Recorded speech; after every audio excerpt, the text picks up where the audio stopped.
Welcome back to Decode Healthcare with Harshal for part 58 of our 100-part ICD-10 CM Guidelines series. I am absolutely thrilled to have you here today. Our mission in this explainer is crystal clear. We are stepping right into Chapter 17 to master the CMS official guidelines for congenital malformations, deformations, and chromosomal abnormalities. And listen, when it comes to accurate coding, these CMS guidelines strictly override any standard textbook advice you might have heard. We're going straight to the source. Okay, let's dive right into this. Here is our clear, fluff-free roadmap for today. We're going to cover 1. The lifetime applicability rule, 2. Adult detection of anomalies, 3.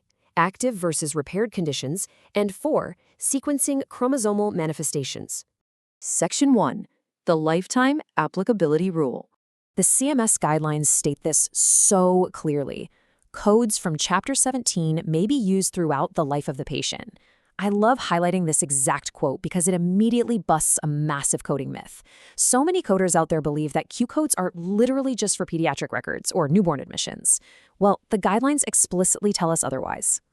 Here's how the logic works. By definition, a condition in Chapter 17 has to originate in the perinatal period, which basically means before birth through the 28th day following birth. But thanks to the lifetime rule, that code actually tracks with the patient across their entire lifespan, assuming the condition is still present. Now, if you're coding the actual birth admission, you do need to sequence the appropriate Z38 code for the live-born infant first, and then follow it up with any Q codes for the anomalies. But after that initial admission, those Q codes stay right there with the patient as they grow up. Moving on to Section 2, Adult Detection of Anomalies. A congenital anomaly is an abnormality of a structure or organ that is present at birth. The absolutely crucial phrase here is present at birth. It literally does not matter when it is physically diagnosed by a provider. The time of detection does not magically change the congenital nature of the condition. So let me pose a very specific scenario to you. What happens if a birth defect isn't found until the patient is, say, 45 years old? Does it suddenly become an acquired condition just because the patient happens to be an adult? The answer is a resounding no. Walk through this chronological patient journey with me. At birth, the condition originates but goes completely undetected. By age 20, the patient is exhibiting absolutely no symptoms. Then, at age 45, they go in for a routine echocardiogram and boom, the provider detects a congenital bicuspid aortic valve. Even though this is an adult outpatient claim for a 45-year-old, you still assign code Q23.1 for congenital bicuspid aortic valve. Present at birth means valid across the entire lifespan. All right, Section 3, Active versus repaired conditions. This is where we look at the repair exception, and it's super important. When evaluating a patient's current status, if they have an active congenital anomaly, you assign the specific Chapter 17 Q code. Easy enough, right? But if that anomaly has been completely surgically corrected and basically no longer exists, you drop the Q code entirely. You never ever report a Q code for active care if it's been fully fixed. Instead, you assign an appropriate personal history Z code to identify the historical fact of that malformation. Let's reinforce this logic with a concrete clinical example. Imagine a child coming into the clinic with an active, unrepaired cleft palate. You code that as an active Q code, Q35.9. Now imagine an adult patient coming in for a completely unrelated issue, but their record notes they had a fully repaired cleft palate in childhood, and normal function is completely restored.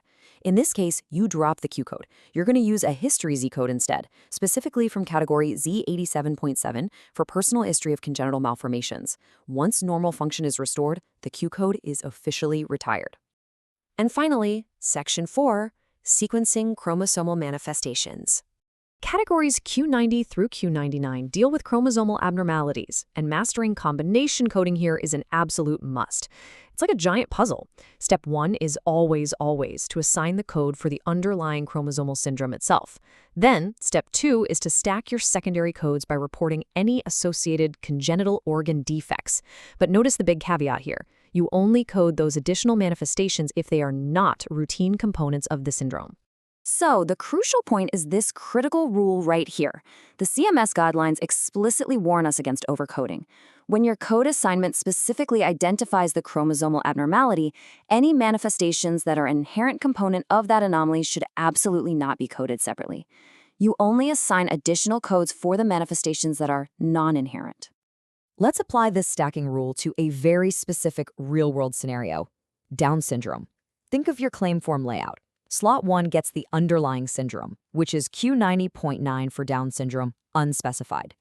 Now, patients with Down syndrome often have associated structural malformations, like congenital heart defects, that actually require their own distinct coding. So in slot 2, you'd stack the specific organ defect, such as Q21.2 for an endocardial cushion defect. You could also add even more codes for other non-inherent manifestations, like Hirschsprung disease. You're basically building a complete clinical picture by stacking the underlying syndrome with those specific, non-inherent organ defects. I really hope this breakdown has empowered you to tackle Chapter 17 with total confidence. Before we wrap, please make sure to subscribe, hit that like button, and share this explainer with your fellow coders. You absolutely won't want to miss Part 59, where we're going to move right into Chapter 18 and master exactly when to code symptoms versus definitive diagnoses. It's going to be a real game changer. Until then, I leave you with this final thought. When you look at a medical record, are you coding the true etiology or just the symptoms? Keep decoding.